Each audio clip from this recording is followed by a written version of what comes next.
you really want to be a sheep, it's a great song, and sheep need a good shepherd.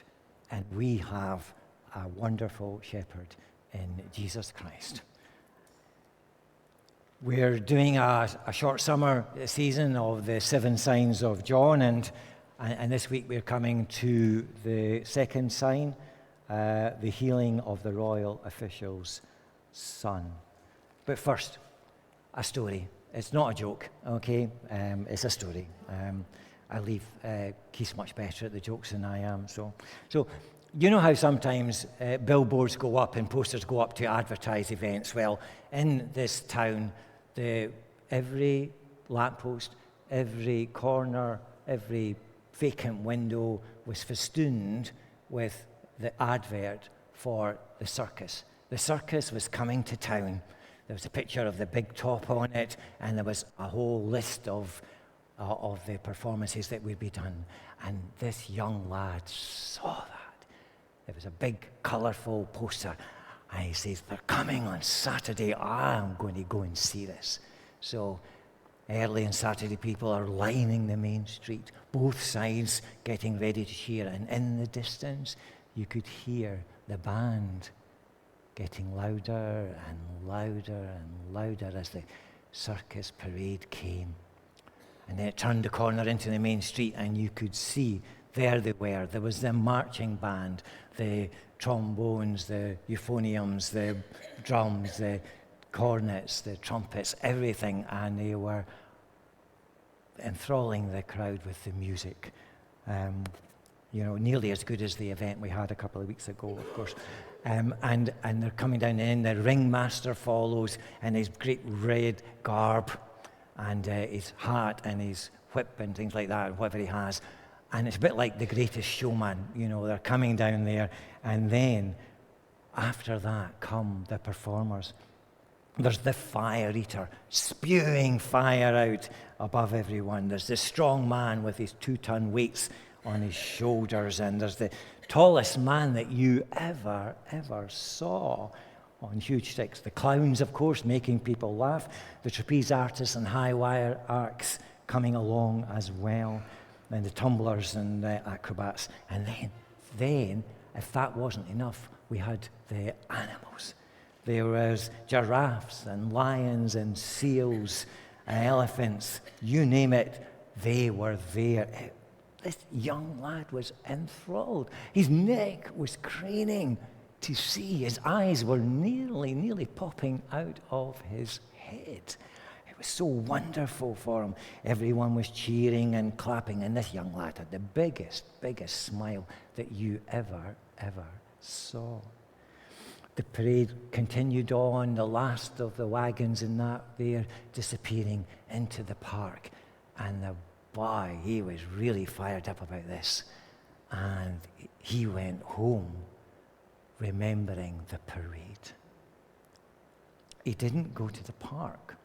He didn't go to the big top. He thought that the parade itself was the main event and not just the preamble to it. He missed the main event because he didn't search and go further. And it's so easy for folks to miss the main event, the main focus. And John does not want us to miss the main point either.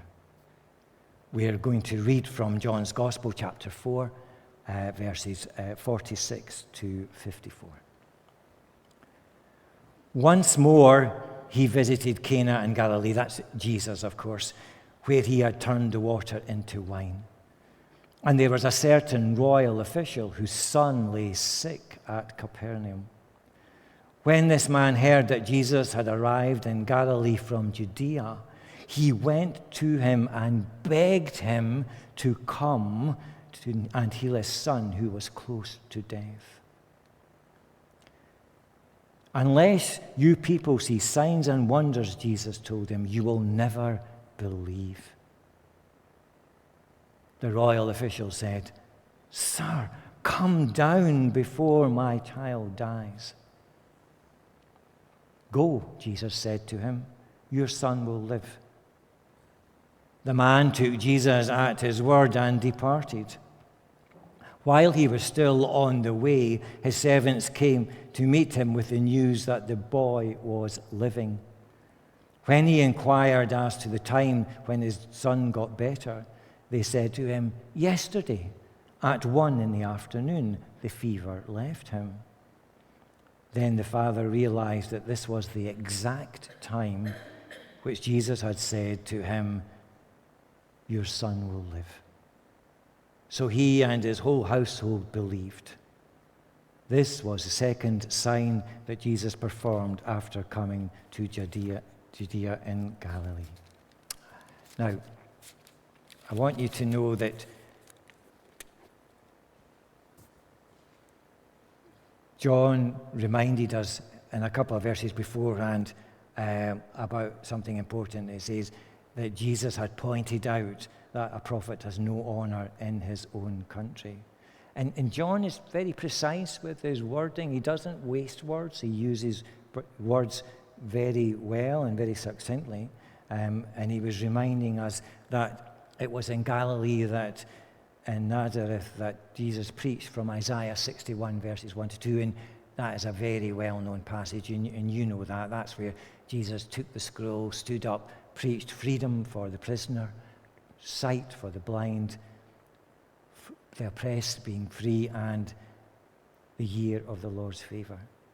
And you'll recall that Jesus sat down and said that this scripture has been fulfilled in your hearing. And the people in the synagogue, they were enraged. They were enraged. And they drove him out. They were so furious, they wanted to throw him off a cliff, because they thought he was being blasphemous.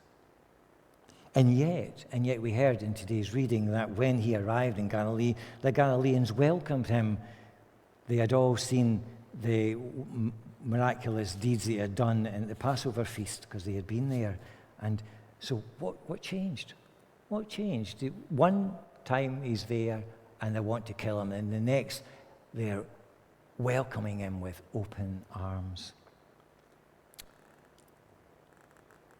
They had seen Jesus at the Passover in Jerusalem doing miraculous signs, but we're told there that Jesus didn't entrust himself to them. Now, I think there's a little bit of a north-south divide here, because Galilee's in the northern kingdom, Jerusalem's in the southern kingdom. Jesus is from Galilee. He went to Jerusalem. He performed miracles. He would preach the most amazing words. And then he came back, and I thought, it's a bit like, he's one of us, it's great, he's a good guy now, and it's fantastic. And by the way, he might actually do more miracles for us. Let's go and see what he's going to do. Now, I want you to remember, of course, that the Jews were used to God performing miracles. All through the Old Testament, there are signs and wonders and miracles performed through the prophets for the Jews to know who God is. There's the burning bush, there's the parting of the Red Sea, there's the providing of manna in the desert, there's the water from the rocks, there's the quails, there's God miraculously saving the Israelites from armies much, much bigger than their own. Every single miracle points to God's power, whether it's over the world, human's nature, God's provision to give, and his presence.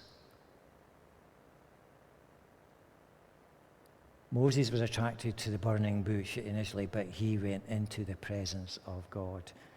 The power, presence, and provision. That's what the miracles are pointing to, so that we can know God. So anyway, Jesus finds himself back in Cana. And that's what Michael shared with us last week, the wedding at Cana and the water into wine. Now, I'm sure some people in Cana might remember the story, might have been there.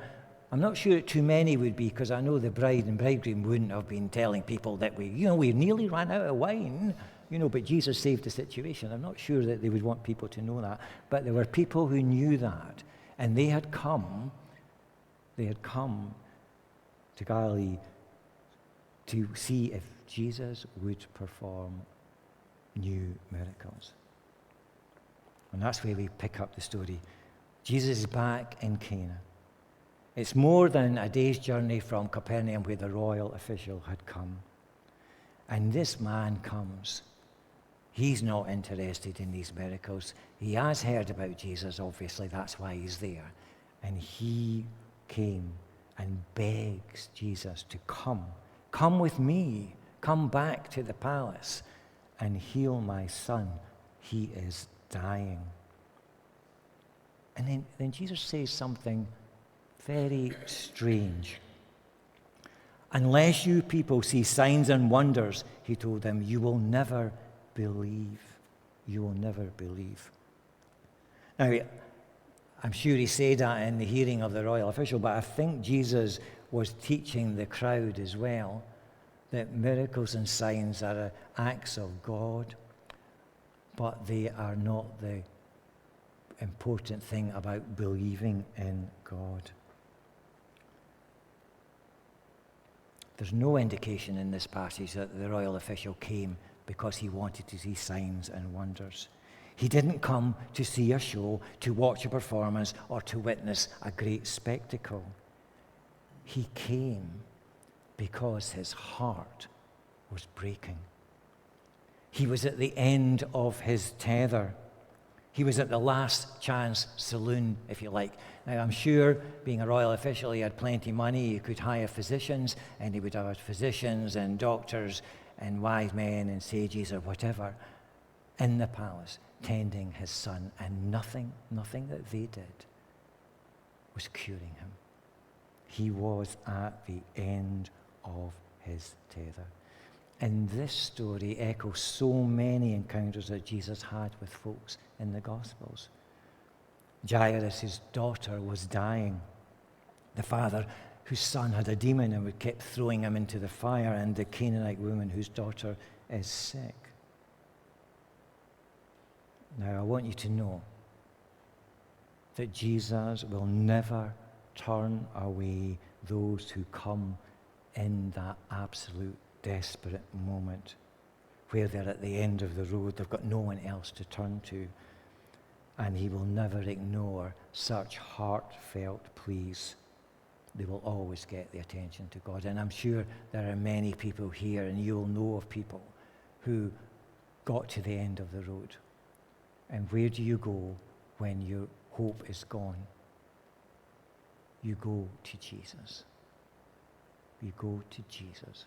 Not because of the miracle signs, but because he is the Messiah.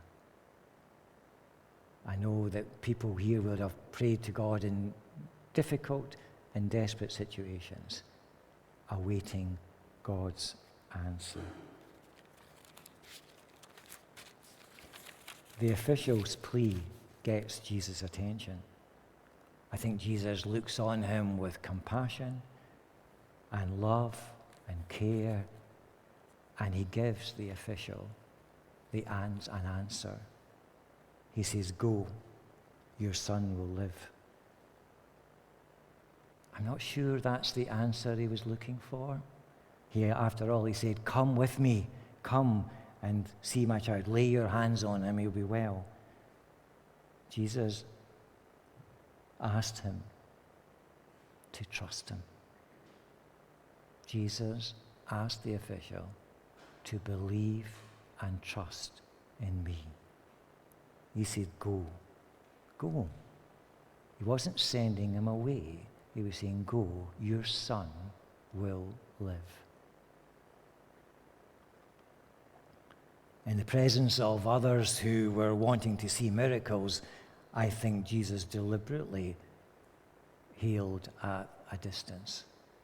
I don't think Jesus wanted people to follow him down to Capernaum, to the royal official's palace, to the house, to see that miracle. And after all, Jesus said, you don't need miracles to believe.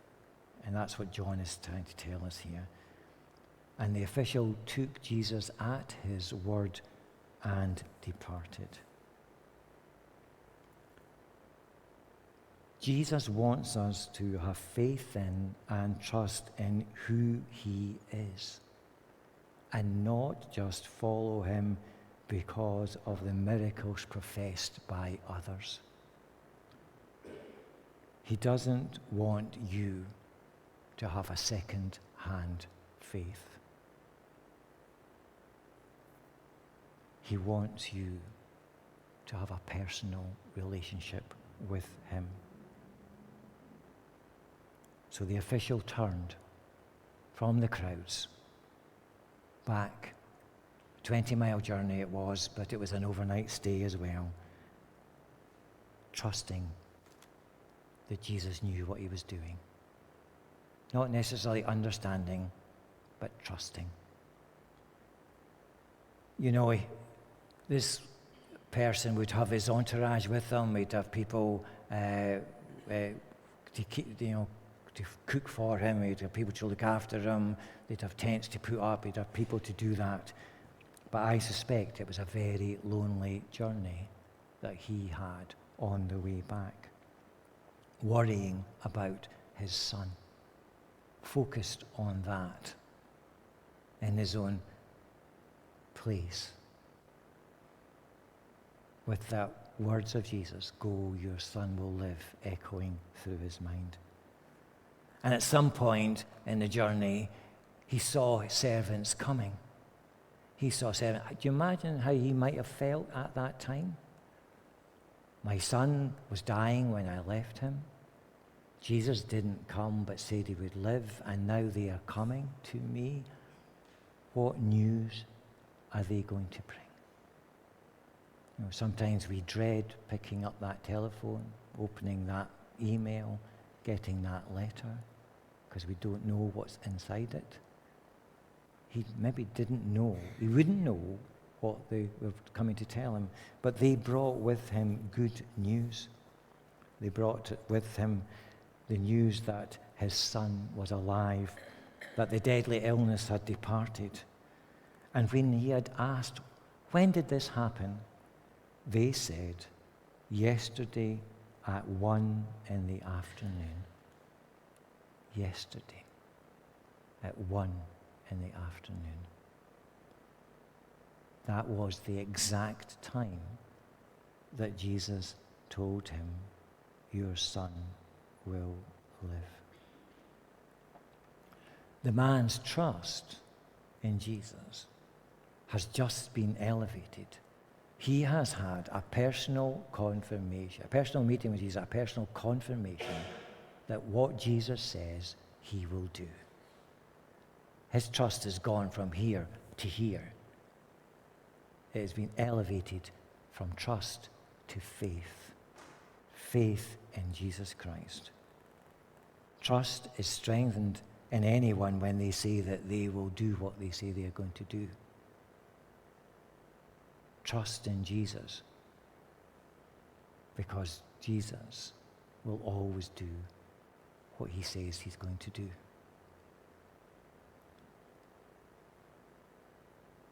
God doesn't just walk the walk, he talks the talk.